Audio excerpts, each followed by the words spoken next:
Hello students, how are you? कैसे हो? मज़े में? ओके, तो आज का टॉपिक है पोटेंशियोमीटर, चैप्टर नंबर 3 का लास्ट टॉपिक। ये लास्ट लेक्चर होगा हमारा, उसके बाद हम एक्सरसाइज और एग्जाम्पल्स में जाएंगे। ठीक है, तो सबसे पहले पोटेंशियोमीटर। पोटेंशियोमीटर क्या है? तो सर ये मीटर ब्रिज सुना था, ये नया आया पोटेंशियोमीटर। यस, ये मीटर ब्रिज से थोड़ा सा एडवांस है। मीटर ब्रिज में क्या था, हम अननोन रेजिस्टर फाइंड कर सकते हैं। पोटेंशियोमीटर में क्या होता है, हम अननोन ईएमएफ फाइंड कर सकते हैं किसी भी सेल का।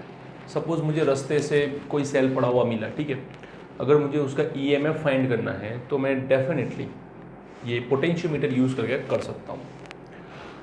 हाँ, टर्मिनल वोल्टेज फाइंड करना है तो वो तो शायद इजी होगा, ठीक है, वोल्टमीटर लगा दो, आप इजीली काउंट करोगे। लेकिन आपको पता है कि टर्मिनल वोल्टेज और ईएमएफ दोनों अलग अलग होते हैं। When cell is in off condition, terminal voltage and EMF are equal, but when cell is in working condition, terminal voltage is less than EMF. तो हमें यहाँ पे ईएमएफ फाइंड करना है, ना कि टर्मिनल वोल्टेज। तो फिर से समझा दूं और बता दूं आपको कि potentiometer is a circuit, it's not a device. Book में लिखा होगा कि वो डिवाइस है, हार्ड डिवाइस है। कैसा डिवाइस है वो मैं आपको दिखाता हूं। सर्किट कनेक्ट की हमने, ठीक है, सर्किट कनेक्ट करने के बाद जो पूरा इंस्ट्रूमेंट बना, पूरा इंस्ट्रूमेंट, उसे पोटेंशियोमीटर डिवाइस बोलते हैं, ठीक है। लेकिन एक्चुअली वो एक सर्किट है, उसके अंदर अलग अलग टाइप के रजिस्टर, पुटर सब यूज होते हैं, दैट्स वाई उसे डिवाइस बोलते हैं। लेकिन actually it is circuit. It works on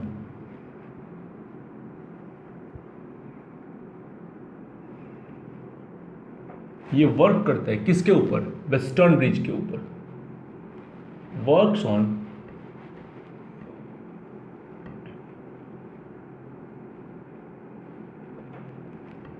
condition of Wheatstone bridge.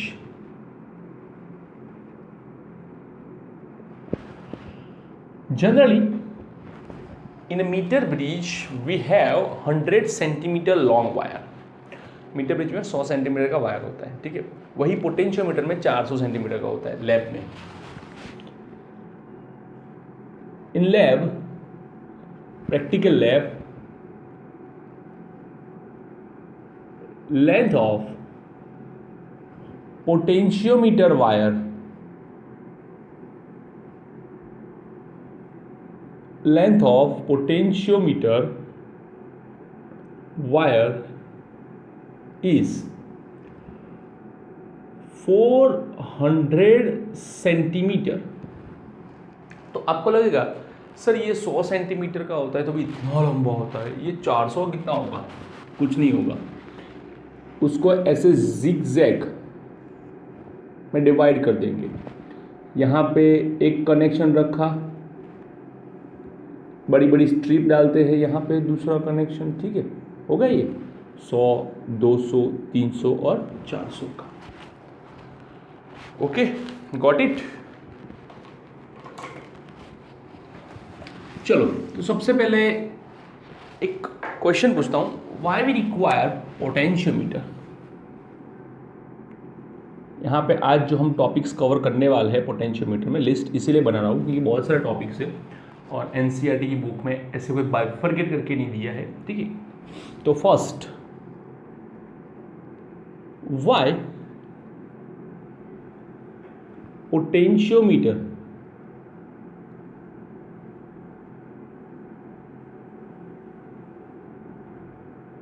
Is required?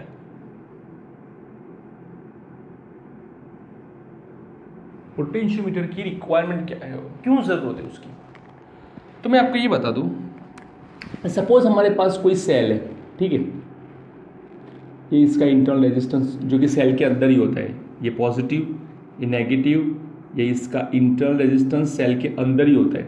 But जब डिनोट करने जाते हैं तो हम इसे अंदर नहीं दिखाते, उसे हम कहाँ दिखाते हैं? बाहर की ओर दिखाते हैं, ठीक है। ये एक एमीटर में डाल दिया, ये हो गया हमारा काम। ये सेल का ईएमएफ, इंटरनल रेजिस्टेंस, यहाँ से करंट निकलेगा, आई यहाँ पे अंदर जाएगा, यहाँ पे वापस आएगा, ठीक है। अभी किसी ने ये बोला कि now I want to find out the EMF और terminal voltage of the cell. तो मैंने वोल्ट मीटर उसके पैरेलल में लगा दिया।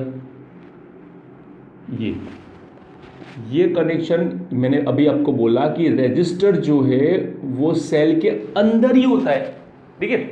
तो सेल के अंदर रेजिस्टर होता है तो कनेक्शन में उसको भी इंक्लूड करना पड़ता है। तो अभी सिंपल पोटेंशियल देखो तो terminal voltage V is equals to epsilon minus I R. एक सिंपल पोटेंशियोमीटर की बात करें, जब हमें एक इनिशियल लेवल पे जब जरूरत है तब, तो V equals to epsilon minus I R. Suppose यहाँ पे तो डेफिनेट क्लियर हो गया कि V is less than epsilon, V epsilon से छोटा है। अगर एक पॉसिबल हो कि V इक्वल्स टू एप्सिलॉन बने तो उसकी कंडीशन क्या होगी? तो उसकी ये कंडीशन होगी कि जो आई आर प्रोडक्ट है वो क्या होना चाहिए? जीरो। मतलब वो टर्म निकाल ही दो, बट ऐसे नहीं निकाल सकते। इसको हम दो पार्ट में डिवाइड करते हैं।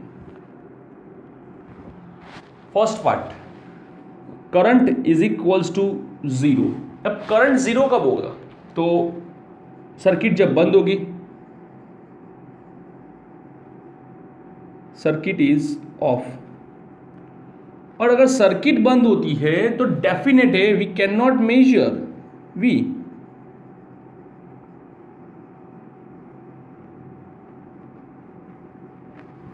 तो हम V मेजर नहीं कर सकते क्योंकि करंट ही नहीं होगा। तो पोटेंशियल वोल्ट मीटर जो हम लगा रहे हैं वो कैसे मेजर करेगा? करंट होगा तो मेजर करेगा, ठीक है।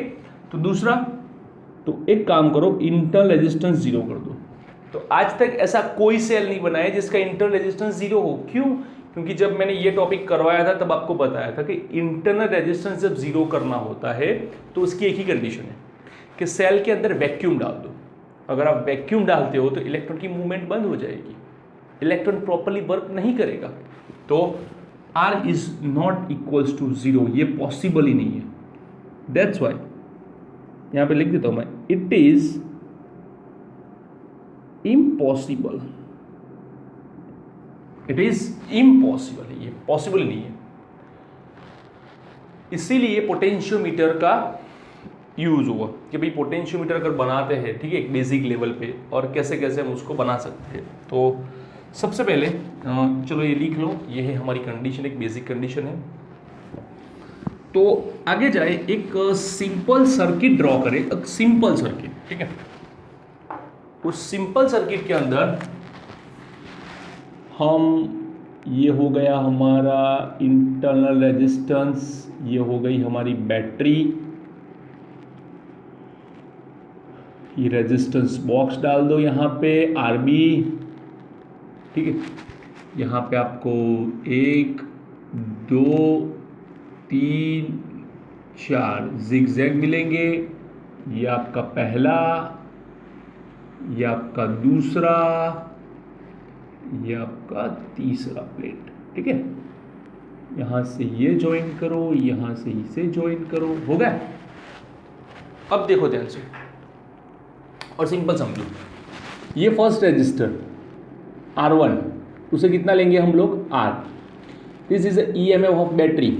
ये दूसरा रजिस्टर बैटरी का इंटरनल जो कि स्मॉल r, और ये जो A और B पॉइंट के बीच में जो वायर है, उस वायर का भी सेल्फ रेजिस्टेंस होगा, उस वायर का भी सेल्फ रेजिस्टेंस होगा। फर्स्ट ऑफ ऑल अभी याद रखो कि मुझे बेसिक करना है, ठीक है। कितना करंट जाता है, टर्मिनल वोल्टेज कैसे फाइंड करते हैं, उसके बाद हम लोग सेल में जाएंगे। पहले ये देखिए कि टोटल रेजिस्टेंस अब मुझे फाइंड करना है, टोटल रेजिस्टेंस। तो simple, R1 is equals to R from resistance box, R2 is equals to R internal resistor,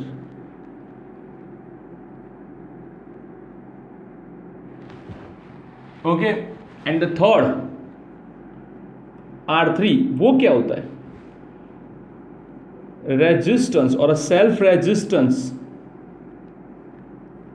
of wire, self resistance of wire, ये होता है R3। ओके, तो उसके लिए हम लोग क्या करेंगे, तो सिंपल समझो, सबसे पहले हम लोग यहां पे रो लेते हैं। तो अभी आप बोलोगे सर रो रेजिस्टिविटी नहीं, यहां पे रो रेजिस्टिविटी नहीं है, रो इज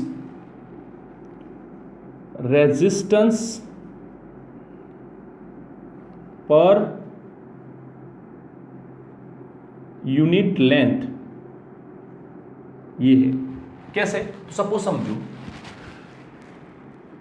10 मीटर का वायर है, उसका रेजिस्टेंस 50 ओम है, तो 1 मीटर वायर का कितना होगा, 50 divide by 10 is equals to 5 ohm, ये पर मीटर के हिसाब से। दूसरा देखो 100 सेंटीमीटर का वायर है, उसका 40 ओम रेजिस्टेंस है, तो 1 सेंटीमीटर का कितना होगा, तो डेफिनेट है 1 सेंटीमीटर का 40 इंटू 1/100 कैंसल, इट्स 0.4 ओम। तो अगर वैसे देखने जाए तो 100 सेंटीमीटर मतलब कि rho L, okay, rho L का रेजिस्टेंस होगा R, तो एक का कितना होगा, तो R into 1/L, it's R/L, it is rho. तो total resistance R is equals to rho into L, rho into L. तो R3 is equals to rho into L. Okay,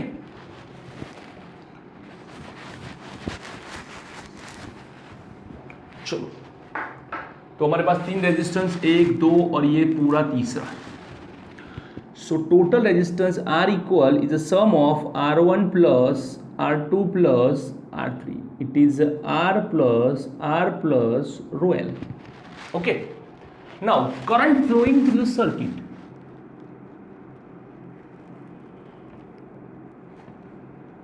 current is flowing through circuit is I equals to epsilon divided by R equal, I is equals to epsilon divided by R plus rho L। इतना current मुझे मिलता है, ठीक है, इतना current मुझे मिलता है।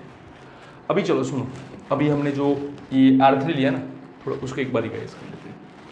हमने क्या लिया कि भाई 1 मीटर वायर है, उसका रेजिस्टेंस कितना आया, 5 ओम। 1 सेंटीमीटर था, उसका कितना आया था, 0.4 ओम। ओके, तो इससे क्या होता है, हमें पर सेंटीमीटर का पता चल जाता है, ठीक है। तो अगर मैं ये बताऊं कि आपके पास एक कार्टन बॉक्स है, ठीक है, उस कार्टन बॉक्स के अंदर 100 पेन्स है, उस बॉक्स की पूरी कीमत 1000 रुपीज़ है, तो 100 पेन्स की कीमत है 1000 रुपीज़, तो एक पेन की कीमत कितनी होती है, तो 1000 divide by 100 cancel, it is 10 rupees, it is 10 rupees, 10 रुपये एक पेन की कीमत होती है, ठीक है। इससे क्या होता है, अगर मुझे सपोज ये एक पेन की कीमत आई, तो उससे बेनिफिट क्या होगा कि मुझे अगर 40 पेन की करनी है, 10 पेन की करनी है, 15 पेन की करनी है, 17 पेन की करनी है, 13 पेन की करनी है, 43 पेन की करनी है, कुछ भी करनी है, तो मल्टीप्लाई बाय 10 करना है, मल्टीप्लाई बाय 10। तो 10 इज व्हाट, प्राइस पर पीस, पर पीस, एक पीस की प्राइस। तो सेम थिंग मेरे पास ये क्या है, रो है, रो मतलब रेजिस्टेंस पर यूनिट लेंथ, तो जिसका पर होता है मतलब कि पीस, उस पीस को उसके साथ मल्टीप्लाई करो, तो आप वेरी कर सकते हो पीसीस को, 40, 10, 15, 17, 13, 43 ऐसा वेरी कर सकते हो। तो लेंथ में भी ऐसा ही है, ठीक है। रो मेरे पास यूनिट लेंथ है, अगर किसी को यहाँ तक का चाहिए, किसी को यहाँ तक का चाहिए, किसी को ये चाहिए, किसी को यहाँ तक का, यहाँ किसी भी तक का चाहिए, सिर्फ आपको लेंथ मल्टीप्लाई करनी पड़ेगी, ठीक है। चलो इधर नाउ मुझे यहां से लेके ये P पॉइंट है, ठीक है। तो उस P पॉइंट तक का मुझे फाइंड करना है टर्मिनल वोल्टेज जिसकी लेंथ स्मॉल l है, okay. So find out otherwise terminal voltage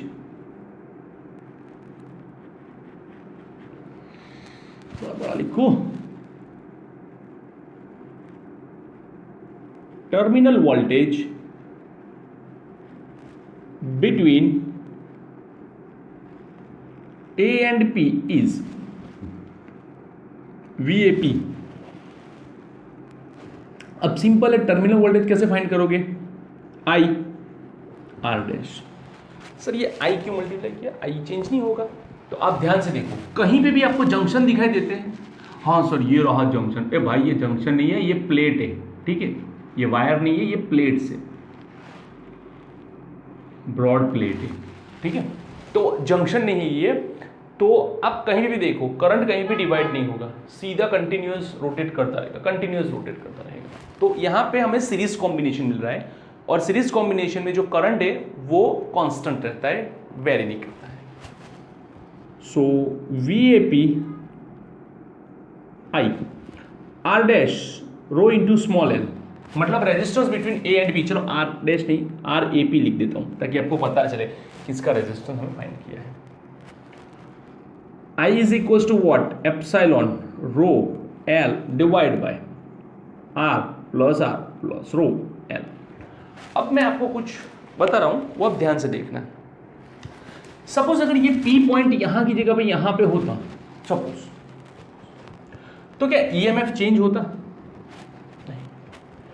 resistance per unit length change होती नहीं, स्मॉल l चेंज होता, यस ये एक चेंज हो जाता क्योंकि लेंथ इंक्रीज होती। यहां की जगह पे यहां पे लेते तो इंक्रीज होती, यहां पे लेते तो और ज्यादा इंक्रीज, यहां पे और ज्यादा इंक्रीज, ओके। रेजिस्टेंस बॉक्स में कोई चेंजेस आता नहीं, वो तो फिक्स किया है मैंने। इंटरनल रेजिस्टेंस चेंज होता नहीं।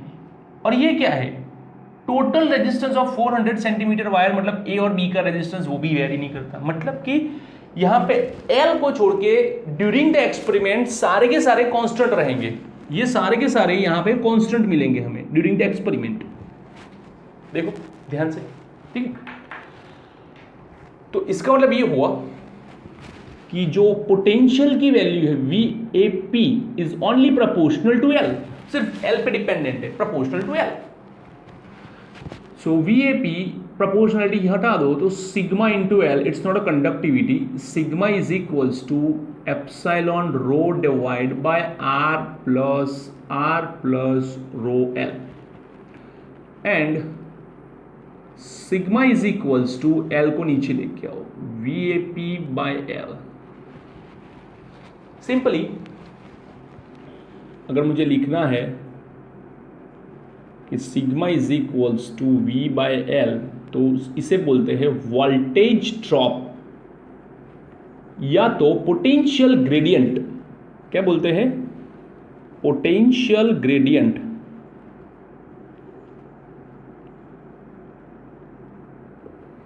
तो ये हो गया हमारा दूसरा टॉपिक जो यहां पे हमने फाइंड किया, जो था पोटेंशियल ग्रेडियंट, हमने फाइंड कर दिया है। व्हाट इज पोटेंशियल ग्रेडियंट, तो पोटेंशियल डिफरेंस पर यूनिट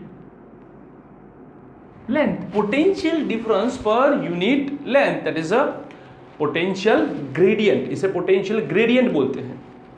तो इससे होगा क्या कि आपकी जो पूरी लेंथ है, सपोज AP का जो पोटेंशियल आया वो V आया, तो अब पूरे सर्किट में देखो एज यहां से P हट के यहां पे आएगा तो पोटेंशियल इंक्रीज होगा, ओके, क्यों, क्योंकि रेजिस्टेंस इंक्रीज होगा।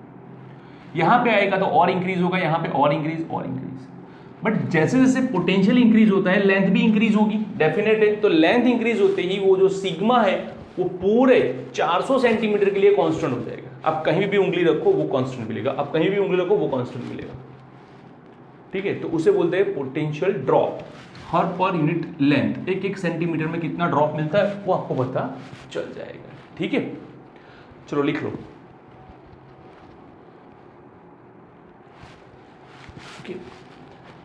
देखो यहां पे ध्यान से एक और चीज, सपोज ये वायर है, ठीक है, यहाँ पे 0, यहाँ पे 10 वोल्ट है, यहाँ पे 0 वोल्ट है, ठीक है।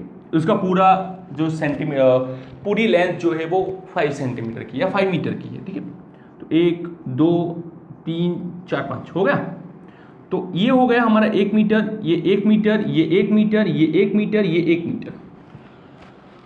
पोटेंशियल ड्रॉप कैसे होता है वो देखो, यहाँ पे 10 है, यहाँ पे 8 होगा, यहाँ पे 6 हो जाएगा, ये 4, ये 2 और इस एंड पे आते आते वो 0 हो जाएगा। तो पर यूनिट लेंथ में देखो कितना ड्रॉप हुआ, 10 - 8 2, 8 - 6 2, 6 - 4 2, 4 - 2 2, 2 - 0 2। तो दैट इज कॉल्ड सिग्मा, इसे बोलते हैं सिग्मा, ठीक है। Potential drop between two ends of the wire, जो कि कांस्टेंट मिलता है हमें। क्लियर, लिख लो।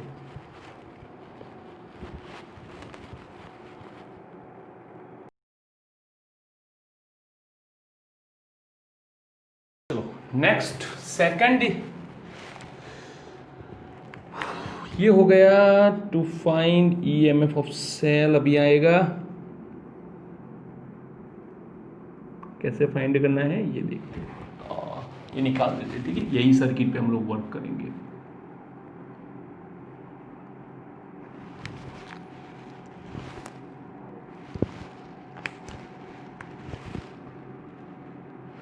ओके, अभी इस रेजिस्टेंस बॉक्स के ऊपर मैं एरो लगा देता हूँ। इसका मतलब ये हो गया कि ये वेरिएबल हो गया, वेरिएबल। अभी यहाँ पे एक सेल में पंच करता हूँ, ध्यान रखना सेल आपको कैसे कनेक्ट करना है वो देखो। ये जो पॉजिटिव टर्मिनल है, ठीक है, तो उसका कनेक्शन भी इसके पॉजिटिव के साथ ही होना चाहिए, लाइक दिस।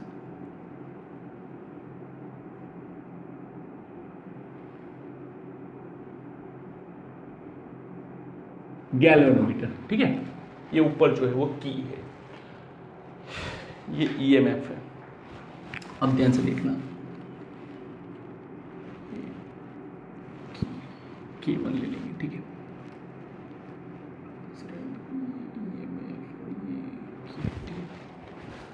अभी देखो ध्यान से, ये आपको थोड़ा डिफिकल्ट लगेगा, तो मैं आपको एक इजी सर्किट दिखाता हूँ, सेम थिंग, बट उसमें जब जितनी मेरी ज़रूरत है मैं उतना ही लूँगा।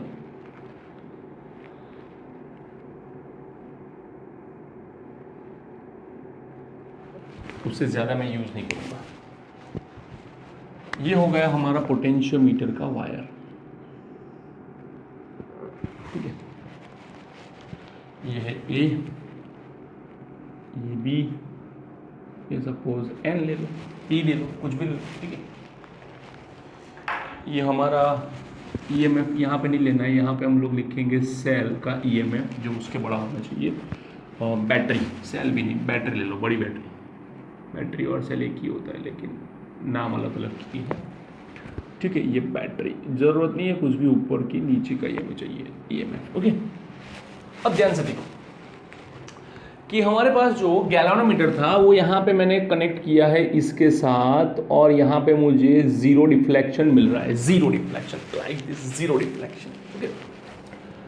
अब जब जीरो डिफ्लेक्शन मुझे मिलेगा तो कहाँ मिलेगा, तो एन मतलब क्या है, एन मतलब सपोज लेंथ एल है, कितना है, सपोज लेंथ एल है। अब मुझे ये बताओ कि अगर यहाँ पे करंट नहीं है तभी गैल्वेनोमीटर डिफ्लेक्शन जीरो बताएगा,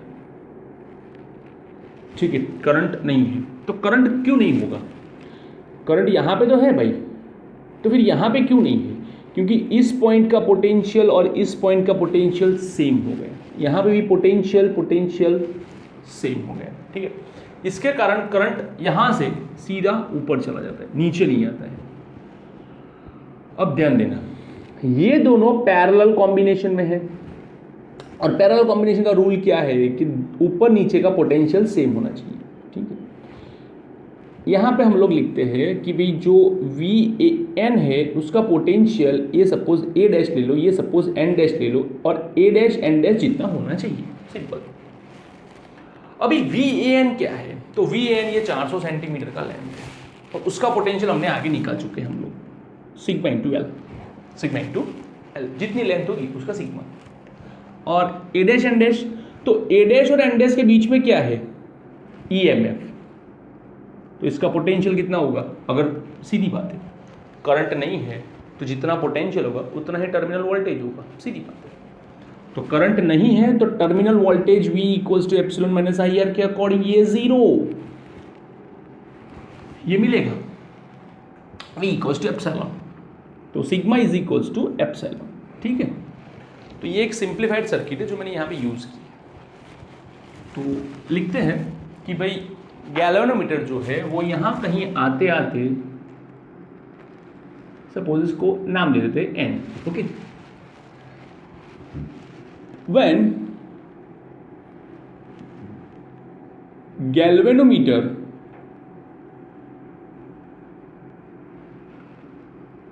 shows no deflection, गैल्वेनोमीटर कोई भी डिफ्लेक्शन नहीं दिखा रहा है, तो क्या करना है, तो हमें यह करना है कि उस टाइम पे जो पूरी सिस्टम है, the system is in balance.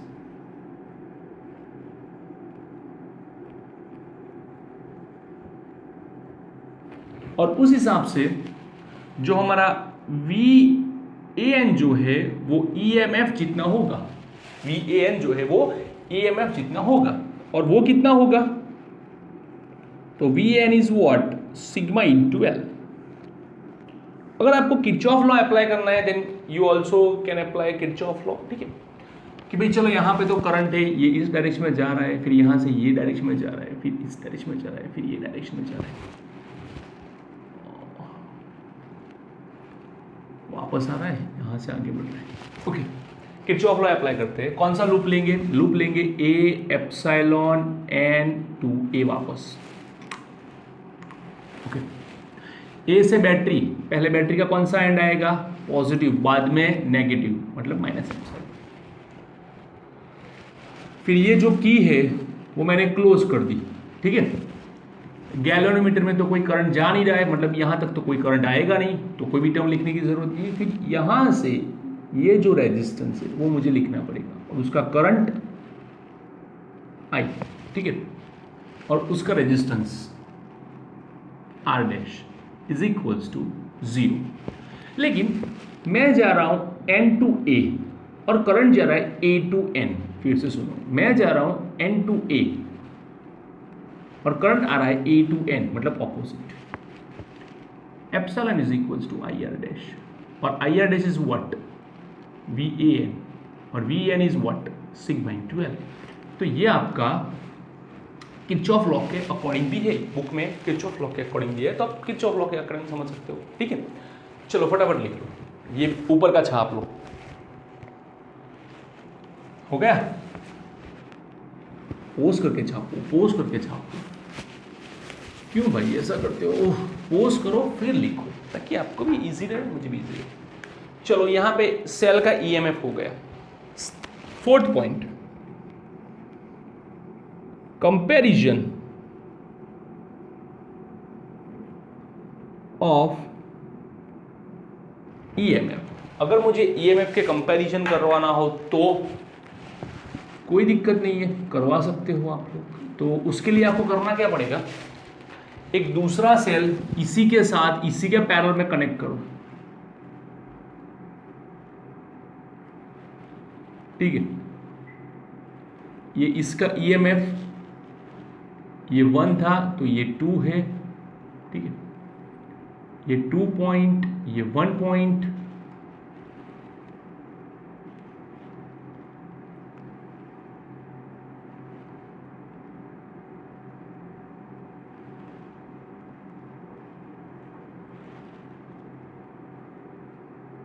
कोई एक कॉमन पॉइंट ले लो जो इन दोनों में वर्क करेगा, ओके। ये जो नाम लेंगे वो AN1 के लिए लेंगे, ठीक है। तो पहला सेल हमारा आ गया, तो उसके लिए हम लोग क्या करेंगे, sigma 1 EMF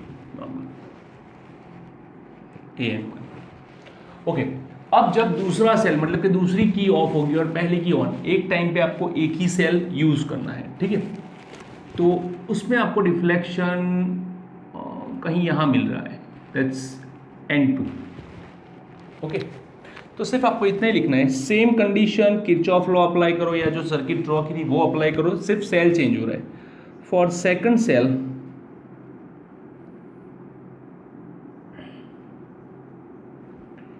EMF2 is equals to sigma L2। Okay, अभी याद रखना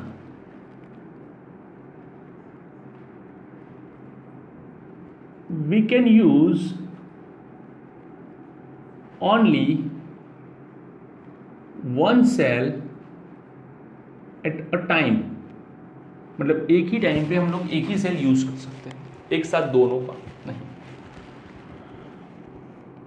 कंपैरिजन करो, so epsilon 1 by epsilon 2 is equals to sigma L1 divide by sigma L2, cancelled. Epsilon 1 by epsilon 2 is equals to L1 by L2। इसमें आपको ये याद रखना है, आपको दो में से किसी एक का EMF पता होना चाहिए। सपोज आपको एप्सिलॉन 2 का पता है, देन एप्सिलॉन 1 को सब्जेक्ट बनाओ, epsilon 2 it's L1 by L2। Okay, अगर आप लेंथ से चेक करोगे तो भी आपको पता चलेगा कि अगर L1 लेंथ ज्यादा है तो EMF 1 लेंथ ज्यादा होगा। एक बात याद रखना, EMF epsilon 1 and epsilon 2 is always less than battery. Battery से वो छोटे ही होने चाहिए, बैटरी से बड़े नहीं होने चाहिए, ठीक है। दूसरा, battery and cells are connected in opposing condition। एक जैसे कि बैटरी का पॉजिटिव इसका भी पॉजिटिव एक पॉइंट पे कनेक्ट होता है, बैटरी का ये पॉजिटिव यहाँ से ये पॉजिटिव, ठीक है। तो सेल का भी पॉजिटिव ही आता है, पॉजिटिव पॉजिटिव आपको जो है वो अपोजिंग करता है। करना क्या होता है, पॉजिटिव नेगेटिव कनेक्ट करना है। इसके लिए आपको अगर सेल का कॉम्बिनेशन देखना हो तो देखना, उसमें मैंने पहले 2 मिनट में बता दिया था कि how opposite and how helping condition, ठीक है। तो फटाफट से लिख लो, चलो।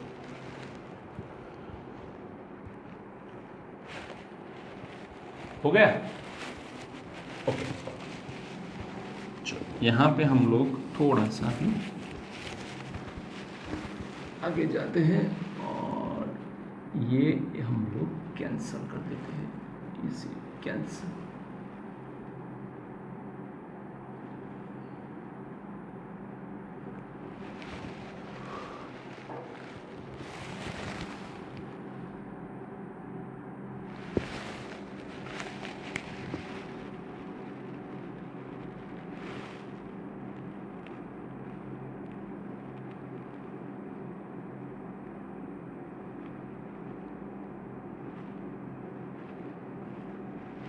ये सेल होगा तो इसका भी डेफिनेटली थोड़ा सा तो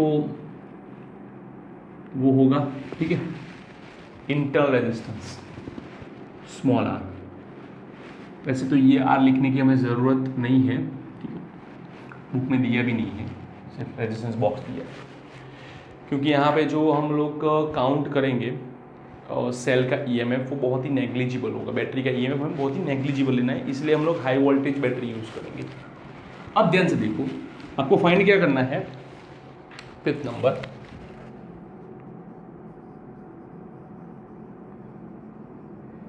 इंटरनल रेसिस्टेंस ऑफ सेल। ये जो मैंने ऊपर सेल लगाया है उसका आपको इंटरनल रेजिस्टेंस फाइंड करना है। सपोज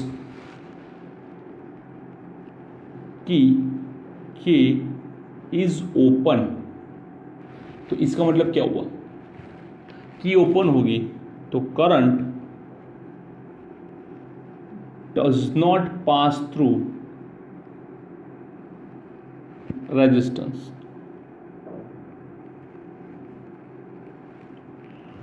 ओके, करंट रेजिस्टेंस में पास होगा नहीं। अगर नहीं होगा तो मतलब ये क्या होगा, ओपन सर्किट जैसा, ठीक है, लगाया नहीं लगाया कोई फर्क नहीं पड़ता है। तो आप देख लो ध्यान से, ये तो हमारी पुरानी सर्किट हो गई।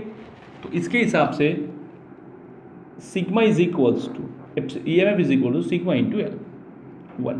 ओके, अभी देखो, अभी करना क्या है, K इज क्लोज, मुझे K को क्लोज करना है।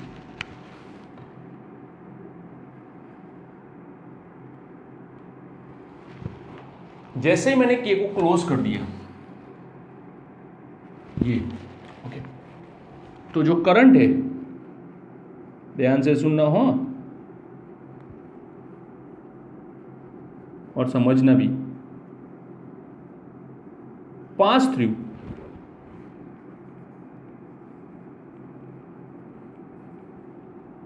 Resistor R। ओके, अभी फिर से सुनो और समझो।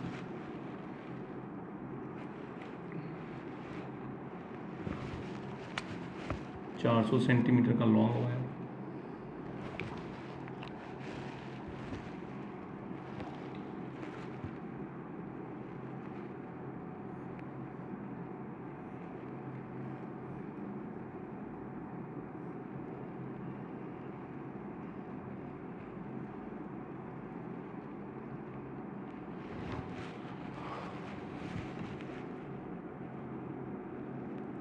ये देखो ये EMF है, ठीक है।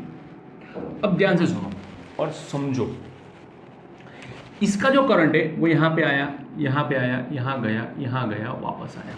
यहाँ पे करंट नहीं आ रहा है क्योंकि बैलेंस कंडीशन है। गैल्वेनोमीटर का रिफ्लेक्शन जो है वो यहाँ पे 0 दिखाता है। करंट एग्जैक्टली कहाँ नहीं होगा, तो करंट इस ब्रांच में नहीं होगा, करंट इस ब्रांच में नहीं होगा, लेकिन इस ब्रांच में करंट होगा। ध्यान से देखना, ये करंट रोटेट करेगा यहाँ पे, क्यों, बैटरी में से करंट रेजिस्टेंस के अंदर जाएगा, डेफिनेटली जाएगा, तो अंदर रोटेट करेगा ये। ओके, तो अभी देखो ध्यान से कि मुझे अगर लिखना हो कि भाई कैसे, तो एक लूप ले लो और कोई भी नाम दो, PQRS समथिंग कुछ भी ले लो।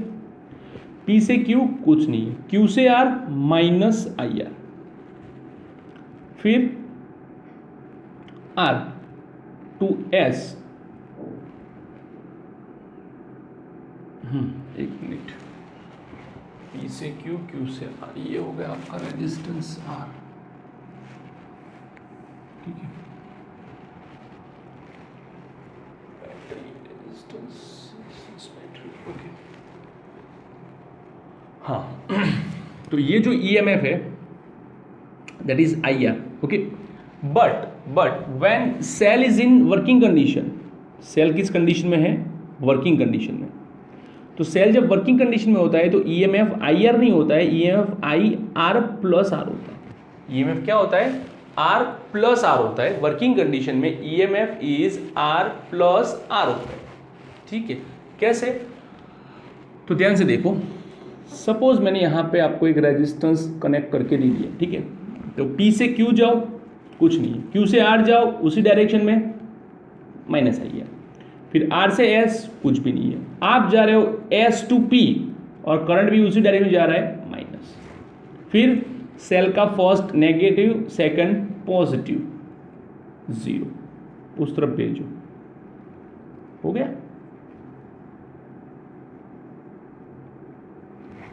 तो डेफिनेट हो गया कि V is equals to epsilon, ध्यान से देखना, I R plus R, okay.